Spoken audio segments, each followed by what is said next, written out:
कहा जाता है मां के ममता के आगे दुनिया का सब कुछ तुच्छ है।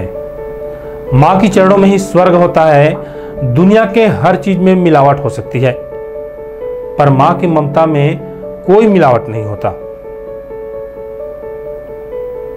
एक मां के लिए अपनी बच्चे या अपनी संतान सब कुछ होता है।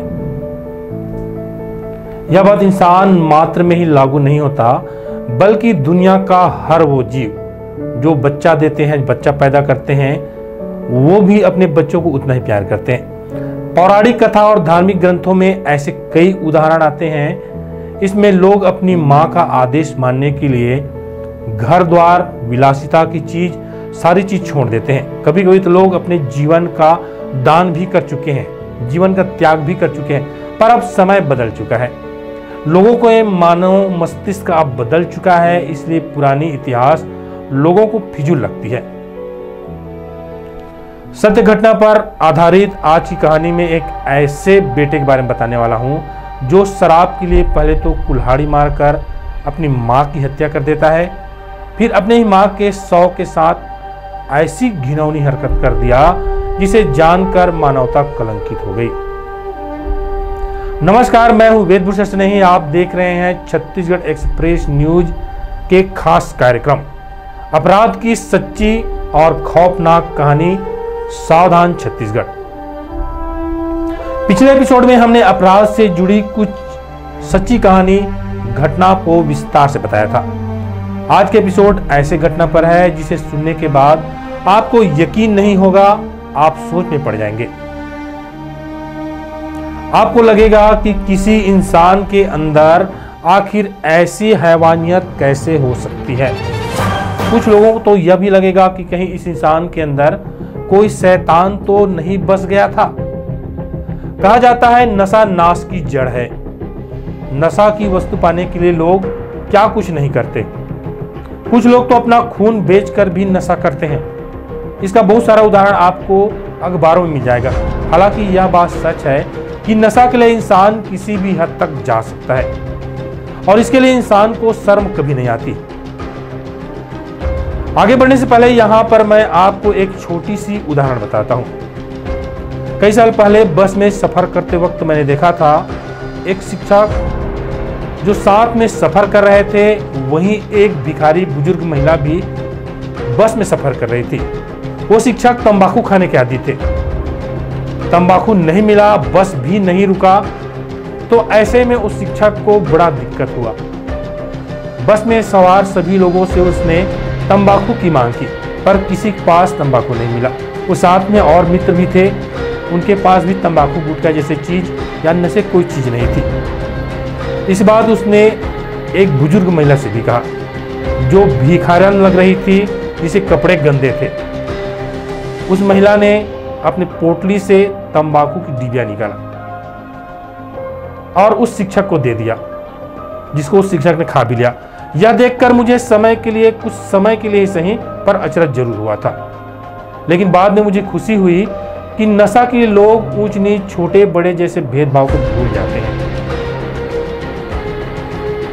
और वहीं पर दिखता है इंसान का वह असली चेहरा, असली रूप, जिस रूप में ईश्वर ने बना करके हमें भेजा है।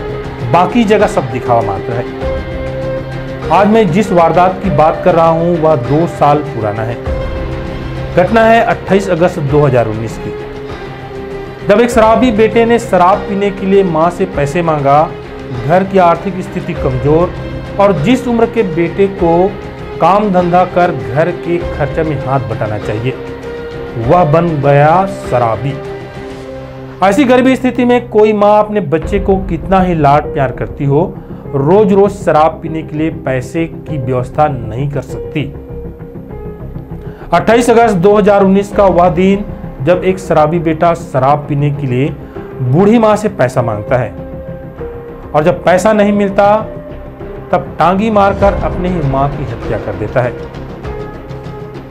पर छत्तीसगढ़ में यह कोई पहला मामला नहीं है जिसमें किसी शराबी बेटे ने अपने ही परिजन की हत्या नशा के लिए किया हो। इस सच्ची घटना की असली कहानी तो अभी बाकी है। उस घटना की शुरुआत होती है 24 अगस्त 2019 से। जब एक शराबी अपने माँ से शराब पीने के लिए पैसा मांगता है, पहले तो उसकी माँ पैसा देती है, फिर दूसरे दिन भी पैसे की मांग करता है, तब भी पैसा की व्यवस्था करती है।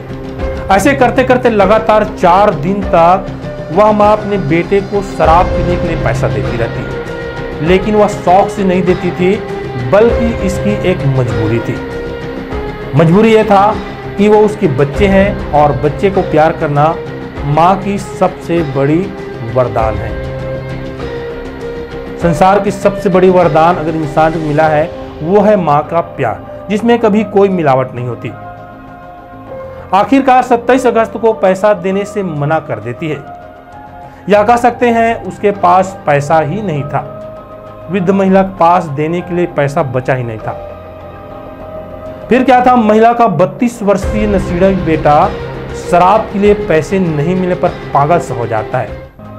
पहले तो अपनी माँ की बेदम पिटाई करता है, इतना पिटाई करता है कि वह माँ बेसुध होकर के जमीन पर गिर जाती है।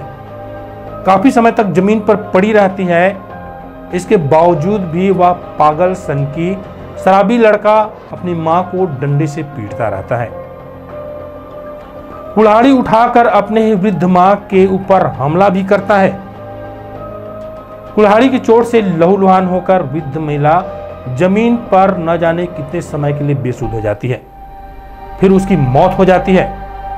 पर एक सनकी शराबी और पागल किस्म के उस बेटे के मन में खतरनाक और भयंकर विचार कैसे आता है कि हत्या किए गए कुल्हाड़ी से ही मृत पड़े मां के सिर को काट लेता है, सिर के अंदर से मस्तिष्क को भेजा को बाहर निकाल लेता है।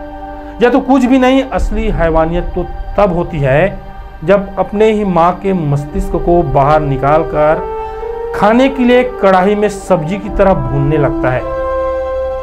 इससे पहले कि अपने ही मां के मस्तिष्क को कढ़ाई में भूनता, सब्जी बनाता और उसे खाता, उसके छोटे भाई की पत्नी ने उसे ऐसा करते हुए भेजा को कढ़ाई में तलते हुए देख लिया।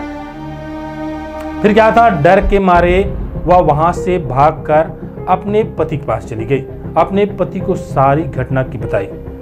पुलिस को सूचना दी गई। आनन फानन में पुलिस टीम मौके पर पहुंची, किंतु आरोपी वहां से भाग निकला था। खून से सने कपड़े मोहल्ले में ही छुपा रखा था। किसी तरह पुलिस ने घेराबंदी कर आरोपी को गांव से ही धर दबोचा। घटना 2019 की है। आरोपी ने पुलिस को पूछताछ में बताया, शराब के लिए पैसा नहीं मिलने पर ही अपनी मां की हत्या किया था। पर आज तक किसी को भी यह समझ में नहीं आया कि हत्या करने के बाद खाने के लिए मस्तिष्क को ही क्यों निकाला गया होगा। आरोपी आज भी जेल में सजा काट रहा है। रायगढ़ जिला के खरसिया थाना क्षेत्र के ग्राम बोतलदा कुदरी पारा में 27 अगस्त 2019 को यह घटना घटी थी। इस घटना में शिकार हुई महिला का नाम फूलोबाई उराव, उम्र 50 साल, और हैवानियत को पार करने वाले सनकी युवक का नाम सीताराम उराव, उम्र 32 साल। उस समय अखबारों में छपी खबर और तत्कालिक खरसिया पुलिस थाना के थानेदार ईशा साहू के अनुसार युवक मानसिक रूप से अस्वस्थ था। फिलहाल आरोपी जेल में सजा काट रहा है। इस घटना के बारे में याद करके आज भी स्थानीय लोग खौफ खाते हैं। छत्तीसगढ़ एक्सप्रेस न्यूज के दर्शकों से अपील, अपने बच्चों का ख्याल रखें, अपनों का ख्याल रखें। खासतौर पे इंटरनेट जैसे चीज़ों से बच्चों को फिलहाल दूर रखें। जब तक बच्चा सुयोग्य नहीं हो जाता, वयस्क नहीं हो जाता, बच्चों को मोबाइल से भी दूर रखें, क्योंकि क्राइम सबसे ज़्यादा बच्चे मोबाइल देख करके सीखने लगे हैं। इसकी कई सारी घटना आ चुकी है, कई सारा उदाहरण आ चुके हैं। अगले हफ्ते नए एपिसोड में एक सच्ची खौफनाक वारदात की कहानी के साथ होंगे रूबरू। देखते रहें सावधान छत्तीसगढ़।